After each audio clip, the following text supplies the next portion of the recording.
Hi, welcome back to URL Charlotte, my debut time travel horror novel, and we're on chapter 3 today. Gravel crunched under the tires. Jimmy sat up in the back seat and peered out the window as the car pulled into the driveway. The house and surrounding trees were awash in the flashing red and blue lights of two police cars, parked half on the road and half on their front lawn. He glanced at the time, 1:32 a.m. Almost 20 minutes since Magda had sent her texts. Had something happened since then? Why the police? The f is this, said his mother. The car came to a stop and she threw the door open, heading straight for the front door. A short policeman with a white goatee, who had been shining his flashlight into the trees, hurried over and blocked her way.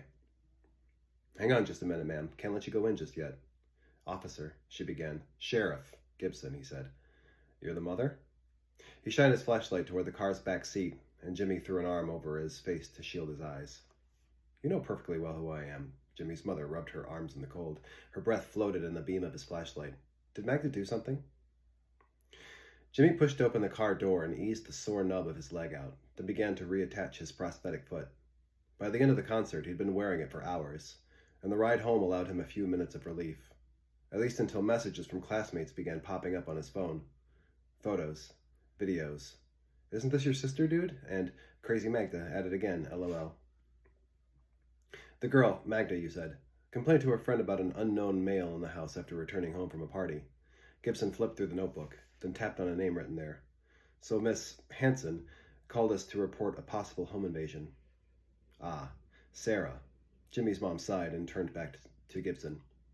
Sheriff, I'm sorry, but we can handle this. Magda's probably just passed out drunk on the couch, spooked by her own shadow. She does stuff like this all the time.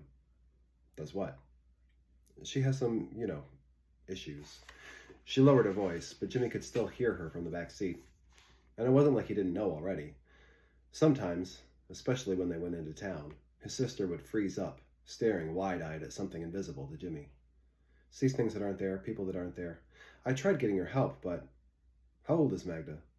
19. Another officer, taller than Gibson and wearing glasses, emerged from around the side of the house.